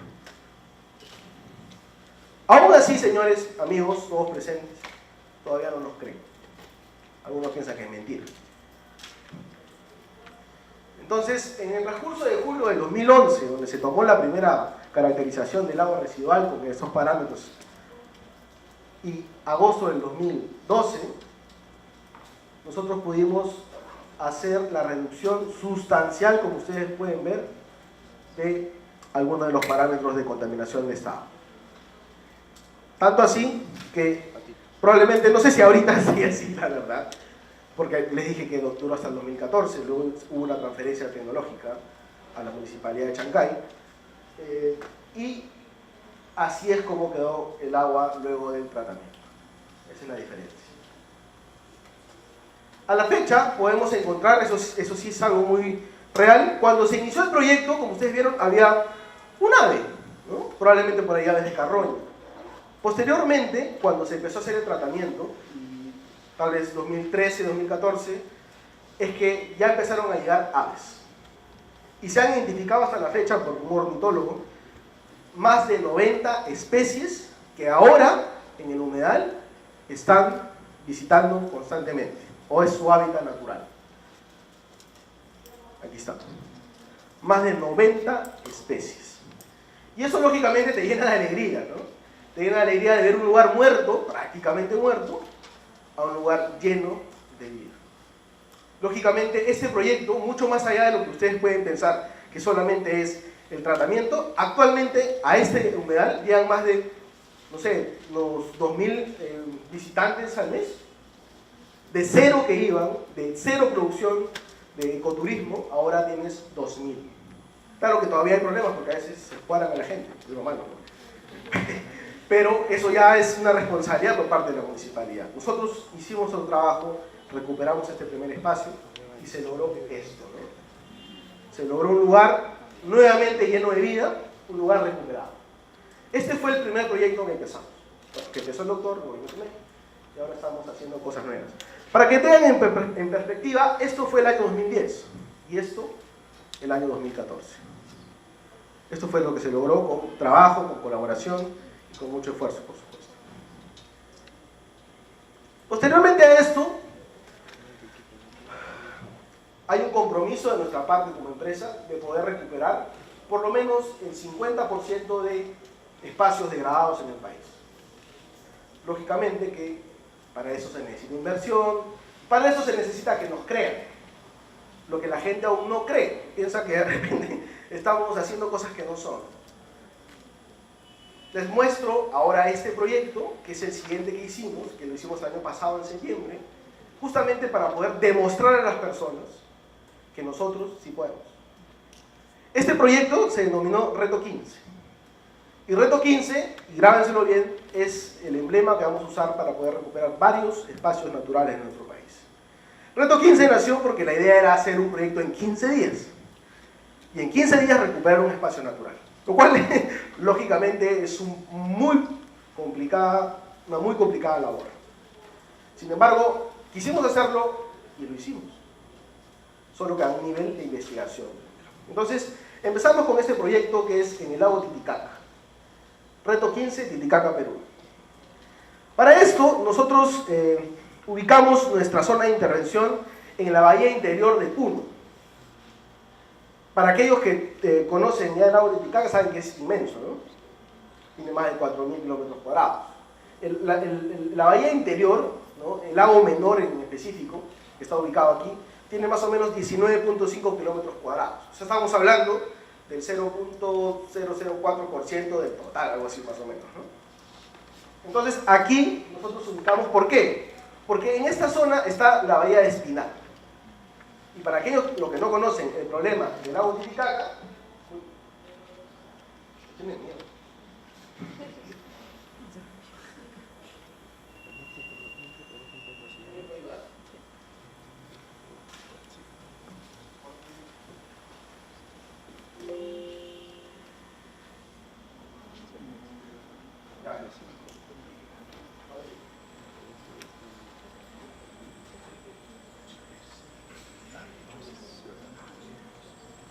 Para aquellos que no conocen este lugar, ¿me escuchan sin esto? Para aquellos que no conocen este lugar, es la zona más contaminada de todo el lago Titicaca. ¿Por qué? Porque en esta zona, en específico, está ubicado también esta famosa laguna de oxidación que en el año 90 colapsó. Es algo que a veces no pensamos nosotros. Todo el mundo, bueno, como muchos tal vez aquí son geólogos, pensamos en una manera, oye, hacemos estudios, todo, pero a veces la gente común y corriente no piensa a dónde va esa agua. El agua residual, la basura, no pensamos a dónde va. Simplemente la sacamos de nuestra casa y no nos importa.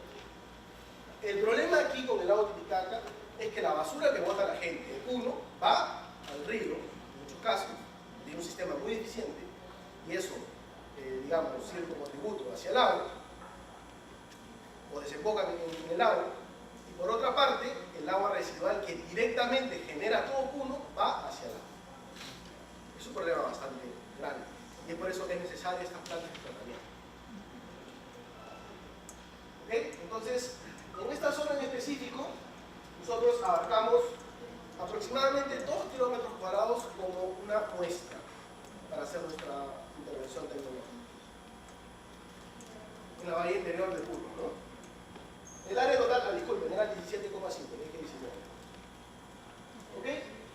Como les explicaba, aquí en Puno existe una serie de presiones antropogénicas dadas por actividades económicas, desde el turismo, con las lanchas que usan hidrocarburos, tenemos problemas con la pesca, tenemos problemas con pasivos ambientales mineros, etcétera, etcétera. Una serie de problemas que finalmente van sobre una presión sobre todo el agua. ¿Okay? Entonces nosotros lo que hicimos en este entonces fue un proyecto piloto. No saben qué complicado fue que nos dieran algunos permisos. En este caso, en específico, nosotros tuvimos la colaboración del Ministerio del Ambiente, ¿okay? En calidad de veedores, ¿okay? En calidad de veedores, tuvimos la colaboración de la Policía Nacional del Perú, que sí estuvo todos los días que estuvimos dentro del lago, estuvo con nosotros. la colaboración también de los guardacostas, que también estuvieron bastante presentes porque había que controlar un poco el flujo de las embarcaciones, ¿no? Porque estábamos haciendo una intervención tecnológica, entonces no podía pasar por ahí un vehículo, entonces para eso nos ayudaban los guardacostas. Por otra parte, también tenemos la colaboración de la Autoridad Nacional del Agua, que sí en calidad de veedores estuvieron presentes, sobre todo cuando hicieron la toma de muestras, para que no haya ningún problema, ya que, como nos decían, hay personas que a veces no ven bien que nuestro país salga adelante, pues nos decían, pero ustedes han hecho eso, no sabemos si eso es acreditado o no. Entonces, para este proyecto tuvimos la participación de 2 empresas, una de estas, un laboratorio acreditado de INACAL, y otra empresa consultora prestigiosa, los cuales ellos se encargaron de la toma de muestras, el envío, el procesamiento y el informe de resultado de toma de muestras al inicio y al final del proyecto, de estos 15 días aproximadamente. Entonces, y por otra parte, cuando se hizo la toma de muestras, de la Autoridad Nacional del Agua, mirando que todo esté correcto. De esa manera, nosotros creemos que ya nos pueden creer, porque ya no depende de nosotros los resultados, ya hay externos que están haciendo esa labor. ¿Ok? Entonces, hicimos este proyecto y las tecnologías que aplicamos en este caso fueron 2, ¿ok? Una que es el sistema de micro nano burbujas y adicionalmente probamos un nuevo sistema que es el sistema de nano burbujas, ya no micro y nano, sino nano burbujas. Para aquellos que todavía no están familiarizados con esta tecnología, les voy a explicar un poco. Una micro nano burbuja más o menos tiene un tamaño entre 10 y 100 nanómetros.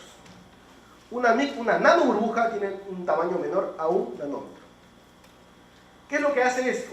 Hace que, por ejemplo, en 1 milímetro cuadrado de agua, si ingresa una de estas burbujas, ocupa un área mayor, 10.000 veces mayor que una burbuja normal.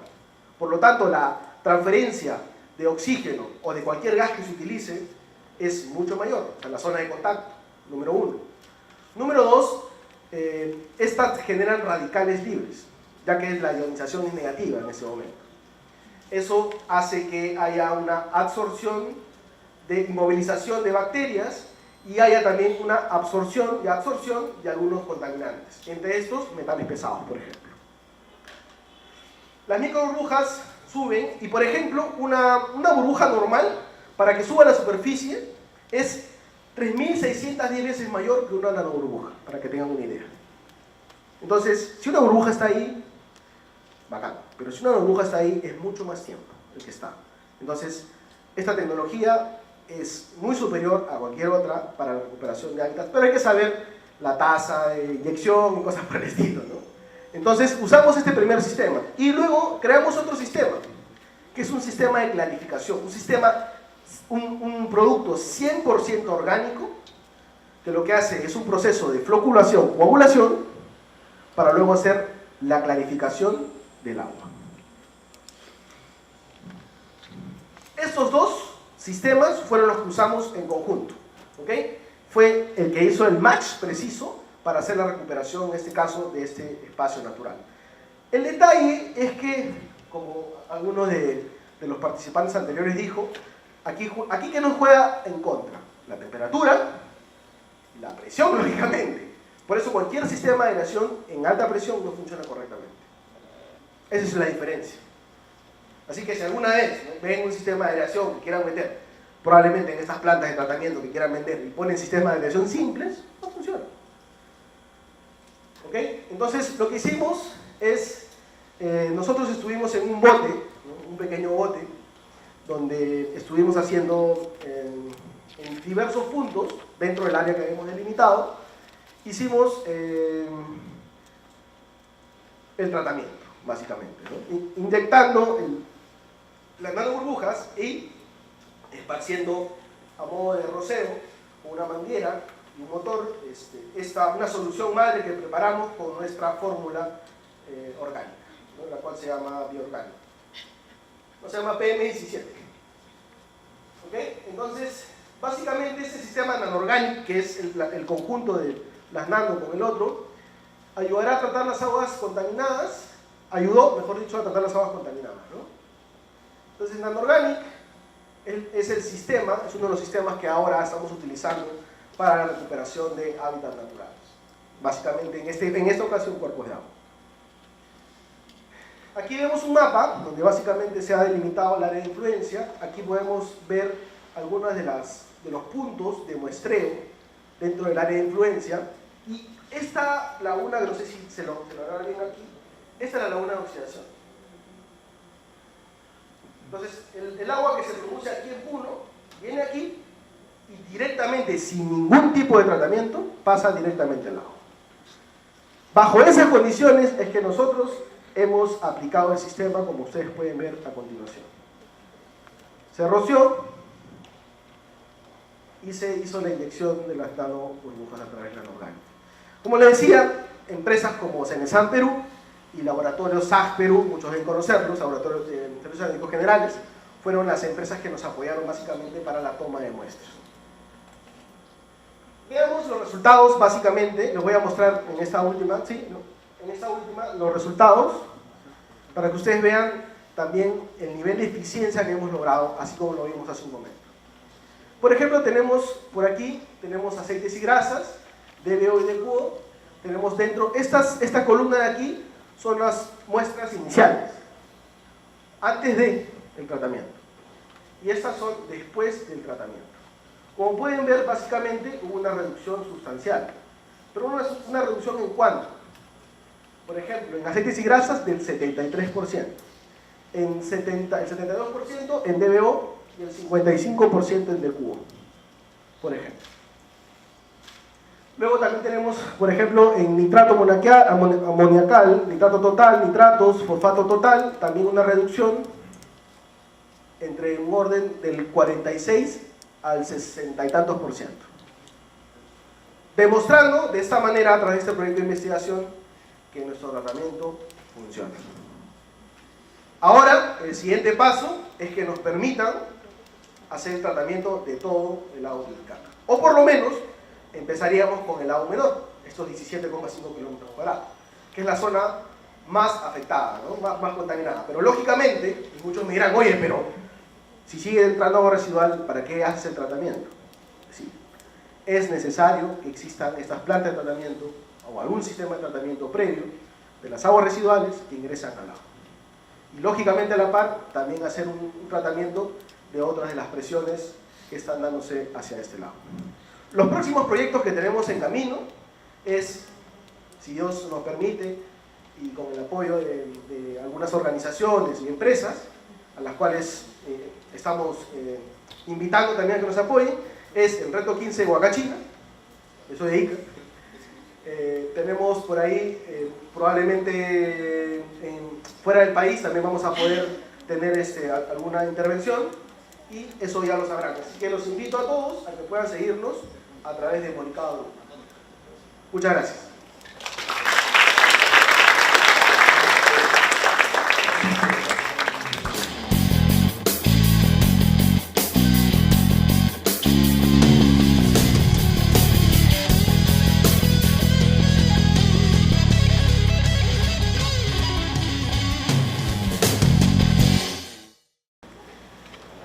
Lo que les voy a hablar hoy día es sobre la hidrogeología y su aplicación a estudios de línea base ambiental relacionado a proyectos mineros. Saben que últimamente por el tema ambiental se está exigiendo mucho el monitoreo en los centros mineros. Se están trabajando, haciendo esfuerzos por registrar y también cuidar el medio ambiente, como en este caso los medios acuáticos, que acaba de comentarnos el colega expositor que me antecedió. Para eso no tenemos información, datos de DBO, de QO, sólidos suspendidos, el pH, temperatura, etcétera, etcétera, parámetros que es necesario a la hora de saber qué están pasando con nuestros cuerpos acuáticos. Entonces, voy a hablar sobre este tema y básicamente referirme. ¿Qué es un EIA? Un EIA es un estudio técnico multidisciplinario que evalúa los componentes ambientales y los potenciales impactos, ¿no?, que se pueden derivar por actividades económicas, industriales, etcétera. ¿Qué es una línea base ambiental? La línea base ambiental básicamente va a alimentar a la IA, va a generar información para hacer las evaluaciones. Y genera diferentes componentes, y nosotros vamos a tratar el componente físico básicamente, relacionado al aspecto de clima, geología, geomorfología y la hidrogeología, que un poco está relacionada con la calidad de los recursos hídricos, más de agua. Bueno, ¿qué es un día, un EIA? A veces siempre se habla mucho, a veces todavía no está muy claro. Un día es un diagnóstico ambiental muy rápido, es muy breve para hacer proyectos mineros de prospección. No se requiere mucha profundidad de investigación, sin embargo un registro muy rápido y un análisis para poder dar viabilidad para los proyectos exploratorios en mina.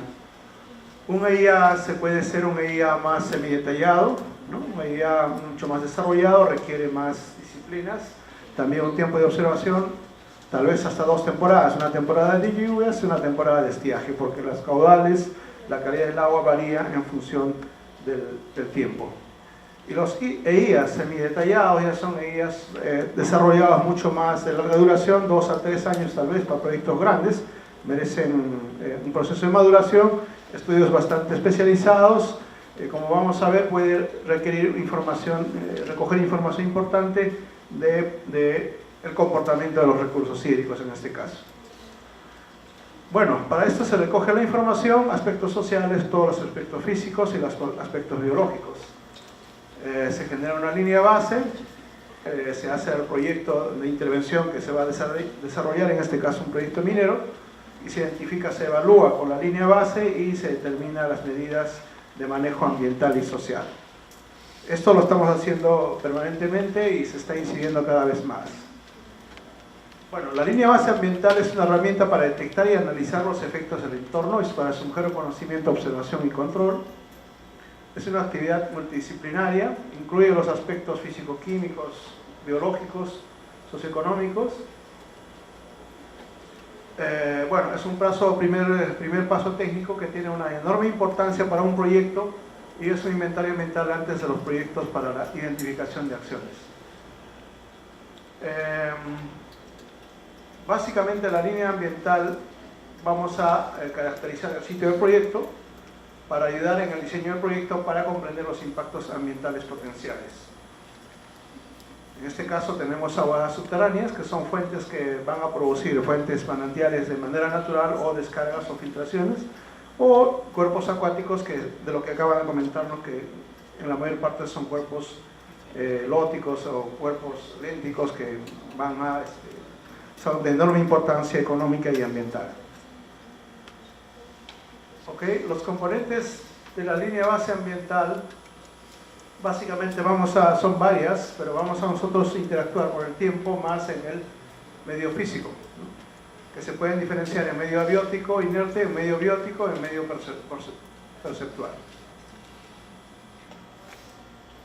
Okay, en el medio físico, básicamente los elementos de línea base es del grupo abiótico. En este grupo abiótico vamos a estar en el tema del agua, clima-agua, básicamente. El resto desarrolla otras especialidades. ¿Quiénes participan? Participa un cúmulo de profesionales que podría ser de acuerdo al interés de la zona o las características del área que requieren biólogos, químicos, ingenieros ambientales, geólogos, hidrogeólogos, etc. Y creo que una interdisciplinaridad es importante porque a veces hay mucho traslape de ciertas disciplinas que a veces no tienen el conocimiento integral del medio y requerimos un conocimiento más completo para hacer un mejor análisis, una mejor evaluación. Okay, ¿cómo podemos proteger el agua? Lo primero que es, para proteger el agua hay que monitorear el agua, hay que hacer un seguimiento en el ambiente, qué está pasando con el agua, cómo está cambiando, cómo está pasando por el tiempo. Evaluar sus posibles cambios en el medio ambiente que podría generar y diseñar el proyecto industrial de manera compatible con las características del medio ambiente. Es decir, no podemos colocar relaves a las lagunas o en los ríos como se hacía antes. Ahora se toma mucho cuidado para poder disponer los residuos, los depósitos mineros, ¿no? O los desechos mineros, ¿no? y luego posteriormente continuar el monitoreo y analizar los posibles cambios durante y después de cada actividad industrial o en caso minero. Clasificación de las aguas en el Perú. Sabemos que la importancia del agua, la primera importancia siempre es para consumo humano, consumo doméstico. Luego tenemos las aguas para riego de vegetales y consumo crudo de animales. Bueno, posteriormente para aguas de zonas recreativas o contacto primario. Finalmente para pesca y mariscos bivalvos y aguas de zonas de preservación de fauna acuática y pesca recreativa. En general, es decir, las aguas para abastecimiento humano siempre va a ser el que va a dominar y posiblemente para la gestión de una cuenca necesitamos priorizar o destinar estas aguas para este fin. Para estudiar las aguas subterráneas tenemos que siempre tener en cuenta que las aguas subterráneas que están en medio del subsuelo, que están conectados a veces a lagunas, a lagos como estuarios o pequeñas lagunas, generalmente están asociados a la napa freática y estos interactúan con el subsuelo y están dentro de un ciclo hidrológico. Todos los manantiales, las fuentes que tenemos en el subsuelo siempre está sobre un casquete polar o un nieve o la precipitación y tienen que ser medios permeables y necesitamos estudiar ese tipo de comportamientos para ver cómo circula y cómo funciona a profundidad. Esto es importante saber porque básicamente por cuando tenemos proyectos importantes para captaciones o para saber impactos o para ver que si un proyecto minero cuando atraviesa y hacemos perforaciones o tajos va a afectar o no el medio subterráneo. Bueno, para esto se hace una serie de investigaciones de las aguas, esto lo voy a pasar. También hay zonas donde, bueno, en las regiones obviamente tenemos zonas donde tenemos cambios climáticos, actualmente se están haciendo grandes contrastes. Hay zonas que tienen zonas de sequía enorme, hay zonas de inundación como el caso del norte, o zonas contaminadas como son los centros mineros y tal, por lo cual debemos tomar atención para cuidar o proteger el agua superficial y subterránea. Y también con los proyectos mineros obviamente se están generando cambios, se están dejando lagunas, se están dejando cuerpos de agua, se están trabajando mucho en proyectos de cierre, por lo cual necesitamos saber cómo va a ser clausurado estos tajos o las minas subterráneas o los depósitos de relave, para lo cual necesitamos líneas bases iniciales para comparar qué ha pasado y cómo está comportándose con el tiempo y para tomar medidas, porque posiblemente de acá a unos años nosotros vamos a heredar todos los problemas que genera la minería o que genera las actividades industriales. Obviamente tenemos que prepararnos, vivimos de eso, nos genera economía, nos genera progreso, pero también nos puede traer problemas. Entonces tenemos que ser responsables y participar en el progreso y desarrollo de nuestro país. Las aguas subterráneas básicamente pueden estar relacionadas con el subsuelo, en muchos casos alimentan los acuíferos hacia el río, o puede ser al contrario, que el río alimente hacia el acuífero. Este proceso solo vamos a saber haciendo estudios hidrológicos, haciendo estudios hidrogeológicos, determinando la química de la calidad del agua y determinar cuáles son los componentes, como en el caso de los glaciares nos han indicado que hay elementos que te pueden ayudar a trazar, te pueden ayudar a determinar cuál es el comportamiento de los glaciares. De igual manera en el agua tenemos trazadores, tenemos isótopos que utilizamos para ver cómo se está comportando, cuánto tiempo de residencia tiene dentro del acuífero, cuánto tiempo un río que está influenciando o está entrando al subsuelo o el acuífero está drenando, determinar mediante técnicas hidrogeológicas. Para esto necesitamos estaciones meteorológicas. Actualmente estamos perdiendo estaciones meteorológicas. Creo que las empresas privadas están construyendo algunas, pero son datos recientes. Necesitamos reforzar todo lo que es datos meteorológicos. Datos temperaturas climáticos, los cuales se van generando. Necesitamos establecer una red de aforos. En el país tenemos red de aforos de algunos ríos principales, pero no de algunos sectores de interés. Y es necesario diseñar una red de aforos para determinar los caudales en cada cuenca, en este caso de un proyecto en especial, y llevar estrictamente los caudales y determinar su comportamiento hidráulico. Bueno, se tiene que hacer hidrometría de aguas superficiales, tanto puede ser medidas manuales o medidas automáticas que vamos a ver posteriormente. O también se puede instalar vertederos de pared rectangular o vertederos de pared triangular, ¿no? También sistemas hidrométricos automáticos, a veces sensores también en la zona de los canales o en ríos donde uno tiene una sección estable se puede monitorear. Estos datos son importantes, solo con esto podemos calcular la cantidad de lluvia, cantidad de infiltración o la cantidad de agua que está pasando por un sitio, y creo que poco a poco vamos a tener que tomar mucho más atención sobre este tema. Acá tenemos también aforadores en corrientes con sensores, pero son mediciones directas que utilizamos en cauces de ríos. También hay que ver el tema de la calidad del agua, la hidroquímica. La hidroquímica ve un tema un poco más amplio, ve los componentes del agua, sus especiaciones químicas y sus interacciones, tanto para la contaminación, pero la calidad del agua está más relacionada al uso, el uso que se le va a dar y su posibilidad de reutilización. Para lo cual tenemos todos los parámetros que ustedes ya conocen. Bueno, los parámetros de campo es importante medirlos porque estos parámetros pueden variar de cuando uno va al laboratorio. Si uno envía con un pH en el terreno, este pH, si es que se guarda mucho tiempo, puede variar en cuanto llega hasta el laboratorio, entonces hay que tomarlos en campo. La conductividad eléctrica también es importante, el total de sólidos disueltos, la temperatura, la turbidez, el oxígeno disuelto, la descripción de las aguas en el punto de muestreo. Aquí falta la alcalinidad. La alcalinidad es otro parámetro que varía mucho del campo al laboratorio, así que recomendamos que se tomen in situ para tener datos más fiables.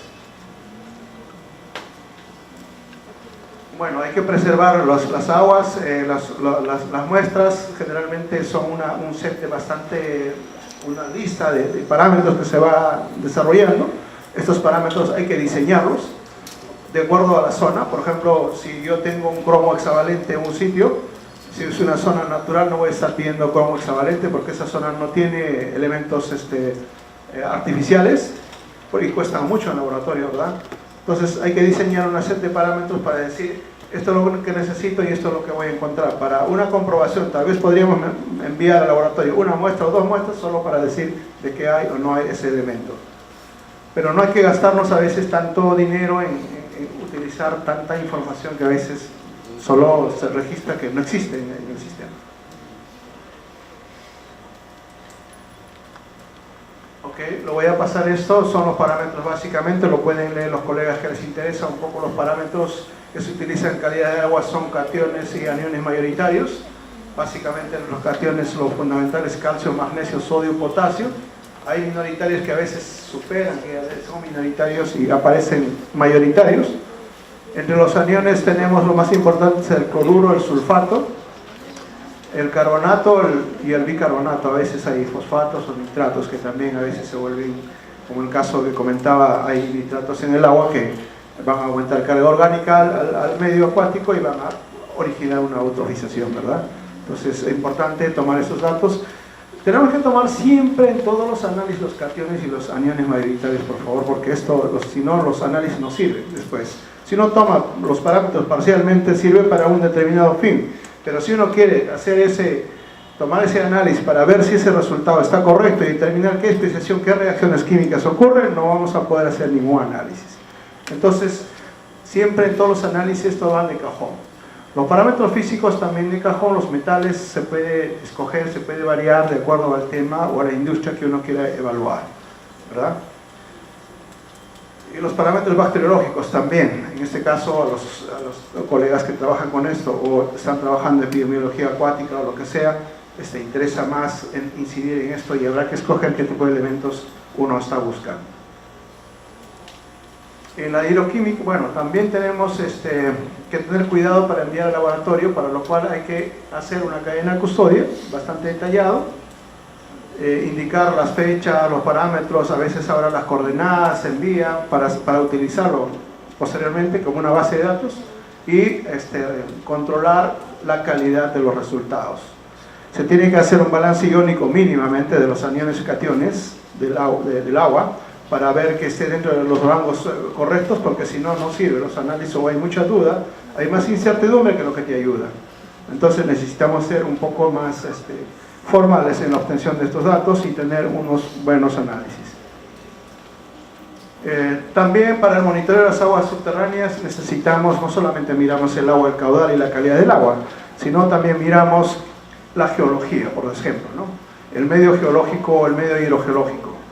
Puede ser que la roca tenga porosidad intergranular, son rocas aluviales de ríos, las que conocemos en los lechos de los aluviales, o tenemos areniscas o rocas consolidadas que son en altura, generalmente están en las zonas altas, en las zonas mineras, o calizas o rocas calcáreas que ya funcionan por conductos por disolución. Entonces son tres grandes grupos que se dividen en tipos de acuíferos y el funcionamiento hidráulico es distinto en cada caso.